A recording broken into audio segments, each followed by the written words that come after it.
Sculpture Placement Group are a community interest company based in Glasgow. Our remit is to extend the life of sculptures, which have often quite a short, limited lifespan due to the temporary nature of their commissioning.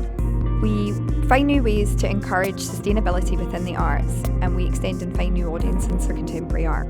We were approached by Richard Groom's estate about the Floating Head project. Floating Head is an amazing and unique work created for a significant cultural moment in Glasgow's history, and one that remains of great interest to many people in Glasgow. Floating Head by Richard Groom was commissioned for Glasgow's Garden Festival in 1988. It was exhibited floating in the Prince's Dock Canting Basin, which is adjacent to the current location of Glasgow Science Centre. The Garden Festival was the third of 5 national garden festivals which were aimed at regenerating large areas of derelict industrial land in the UK's industrial districts in the 1980s and early 1990s. Floating Head was one of around 50 artworks commissioned or borrowed for the festival at a cost of around £800,000. The artworks were curated by Isabelle Vasseur. At the end of the festival, the works were dispersed and some were relocated to other places. Works were commissioned or borrowed from artists such as Ian Hamilton Finlay, Patricia Layton, Henry Moore, Tracy McKenna and George Wiley. Hello, my name's Terry and I worked in the Garden Festival with the BBC when I first encountered the Richard Groom Floating Head sculpture. It had an amazing presence. It was unusual. I'd never seen anything sort of like it before, and I wasn't actually really interested in modern art then. I sort of am now. But at the time, it sort of stood out. I always thought it was such a presence, sort of watching it, used to, as I say, you're waiting for a taxi, you'd be just looking at this thing bobbing about in the water with the seagulls in it. Mm. And actually, I did see somebody on it one day, and I was always wondering if it was the artist getting his photograph taken. Hi there, my name's Andrew Groom, Andy Groom to most of my friends. Big and uglier brother than Richard. A quick introduction to Richard. I'm the eldest and ugliest, number 1 son. Richard was number 2 son and Stuart was number 3. Stuart's the smart accountant boy and Richard was the arty one. But his particular passion was definitely sculptures. Always moulding plasticines, always coming up with weird and wonderful sculptures. And then obviously as he matured and got older, the sculptures got better and better. And then everyone realized that, my God, this boy is talented.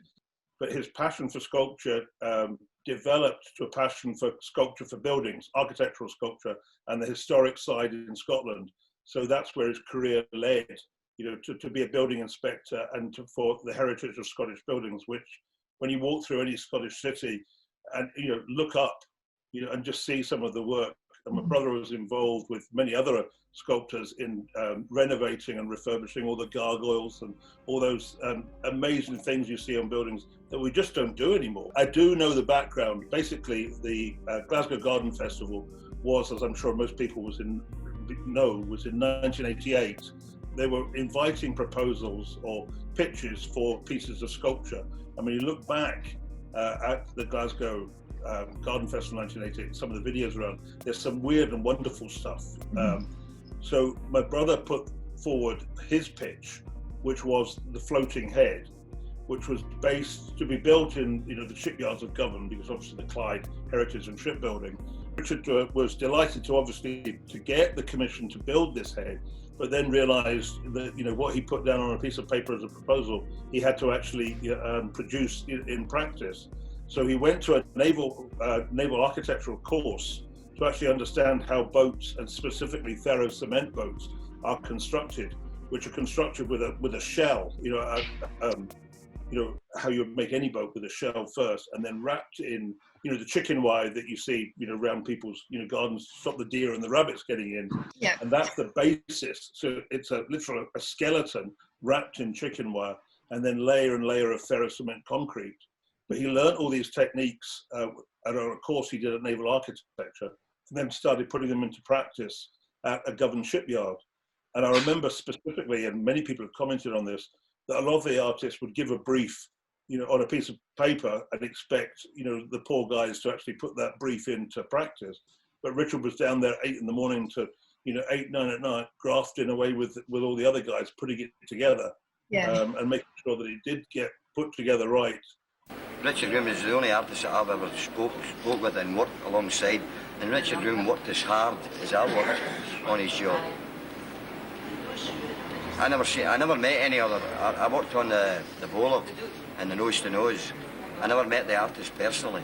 I met Richard Groom, and Richard Groom put as much into his design as I did, and everybody else. Sadly, my brother passed away last year. Yeah.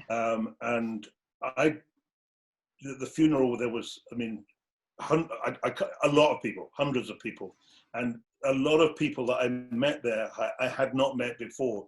And Richard's passion for the sculptures and everything else really came out. And, you know, we had a slideshow, as you do when people unfortunately pass away of their lives. And I realized at that point there was so much work that he'd done that could get lost. And a very good workmate of mine and colleague, Joe, had said, you know, always remember that big, you know, head he did.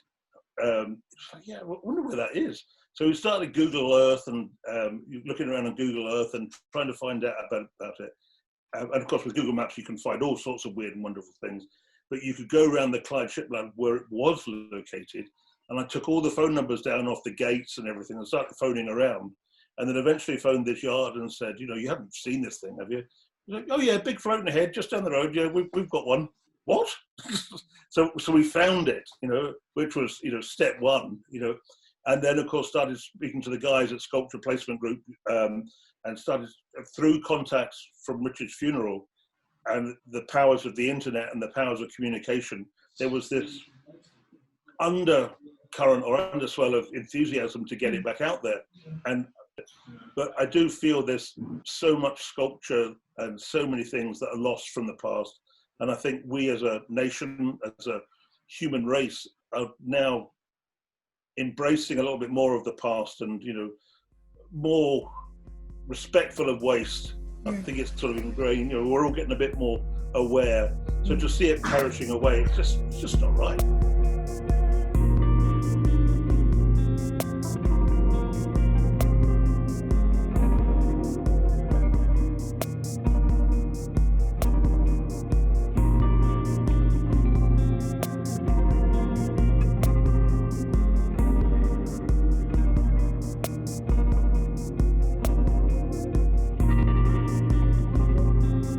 I think they should refloat it. I think it was great. I know you were talking about expense, but I think if this was any other place in the world, like, you know, you would have this thing floating all the time. You know, I thought it was outstanding, and I think Glasgow just gets rid of stuff. You know. Actually, I think the way Glasgow is now, whether you like modern architecture or not, down at the Clyde would be the ideal place for it. You know, it deserves it. You know, it's all these new buildings about, like the SEC and the BBC and the STV studios. And I sort of think it should be there, if you know what I mean. We were approached by Richard Groom's estate about the Floating Head project, which was of great interest to us. It's an amazing and unique artwork created for a significant cultural moment in Glasgow's history, and one that remains of great interest to many people in Glasgow. Yet there is no permanent marker of its presence on the site. We feel that restoring and putting back on display Floating Head presents an excellent opportunity to address this issue, working in partnership with Glasgow Science Centre. So managed the sculpture when I bought a yard in Renfrew, where it's just next door to the River Clyde. So the sculpture was lying on the riverbank when we bought the yard.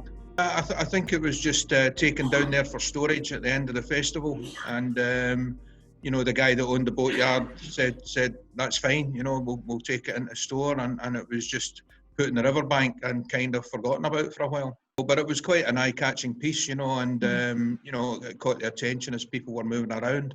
So yeah, it looked great in situ, and it was a real talking point. Just really part of the kind of Glasgow Renaissance, if you will, towards the you know, the 1980s, 1990s, you know, in terms of culture. It was quite an unusual event to be held in Glasgow, and you know, it was embraced by local people with a lot of overseas visitors. You know, I'd worked in Africa in 85, 86 in the famine there. And a number of the people that I worked with came to Glasgow, you know, just as a to see the festival, which was an attraction to them at the time. So it definitely worked, you know, in terms of helping to put Glasgow on the international map, helped to transform the reputation of Glasgow from a pretty mean city into one where culture was embraced and enjoyed. Well, it was always in my mind to do something with it, you know, but never quite got round to it. But it was certainly too kind of important to do away with. So, you know, it was just left where it lay, really, not doing anybody any harm. And always in the back of my mind was thinking, right, we'll dig this out sometime and get it back into some sort of condition. We bought that yard anyway, and we used it. We were there for about 15 or 20 years, and then recently we've leased it out. So the guy we leased it out to called one day and said that, you know, the head's gone. And I said, well, where's it gone? So anyway, fairly soon it turned out it was Keith at the boatyard had picked it up and taken it over to do it up and repair the cracks and so on. So that was great. You know, I was delighted about that. And, you know, in terms of getting it on display, that would be wonderful if that happens. Well, I mean, I think getting it back on public display, it would be great if it could be relevant to where it was originally displayed, you know, so if it could be there or close to there, I think that would be great. Yeah. If it was part of a bigger picture, that would also be good, you know, if what was surrounding it had some relevance also. And it could become a bit of a destination and a talking point for this generation.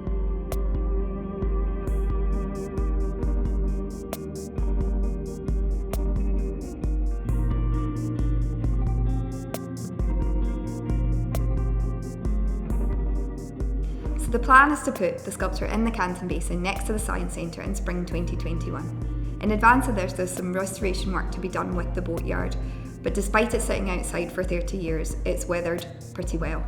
We'll work with Clyde Boatyard to restore it, float it down the Clyde and put it in the Canton Basin. The public will be able to come and visit it. If you're interested in the project, there's several ways that you can get involved. Number one, you can get in touch with us, share your memories of the Garden Festival of Floating Head. We'd love to know what you remember and what you'd like to see happen in the future. Number two, you can take part in one of our workshops or events or the launch, which will take place early next year. Or number three, you can give money to our crowdfunder, which will launch later this year. That will pay for the restoration and the permanent rehoming of Floating Head as a marker of the Garden Festival.